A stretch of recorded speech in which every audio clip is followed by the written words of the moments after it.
এই 5 তারিখের পরে আর মনে হয় ডাকসু নির্বাচনের পরে যেভাবে বাংলাদেশে ধর্ষণ, দখল, চাঁদাবাজি, জামাত জড়িত, যদি কোন রকম নির্বাচনটা পার করতে পারে, গান তো দূরের কথা, আপনারা কিভাবে বসবাস করবেন বা আমরা কিভাবে করব এটাও আমরা বুঝতে পারবেন না।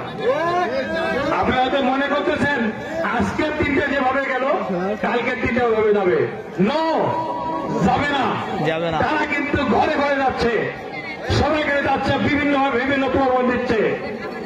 ওরা খায় দেশ দিবে, খায় স্বর্গ দিবে, কাকে কি দিবে ওরাই সবাই নিজেও জানে না, আমরাও জানি না।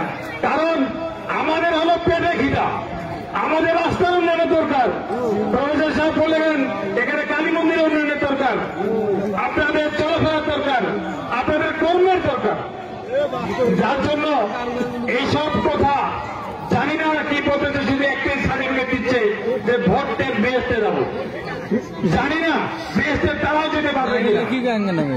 আমি যদিও এই কথাটা বলতে যেখানে চাই না, তবুও যেহেতু আমাদের অনেক মুসলমান ভাইরা এখানে আছেন, আমি আপনাদের বলতে চাই আমাদের হাদিসে কিছু আছে, যেটা হলো কিয়ামতের মাঠে প্রথম 7 টাকা তার আলেমের ঢুকে যাবে।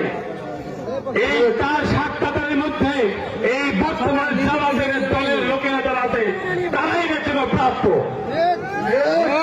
যার জন্য আপনাদেরকে অনুরোধ করতে চাই, আপনারা যদি স্বাধীনভাবে চলাফেরা করতে চান, আপনারা যদি সঠিকভাবে কর্ম করে খেতে চান, আপনাদের যদি ভবিষ্যৎ বংশধরকে ভালোভাবে রাখতে চান, অবশ্যই ওই 71-এর স্বাধীনতার এই বিরোধীদের কাছে আমরা ফেরত যাব না।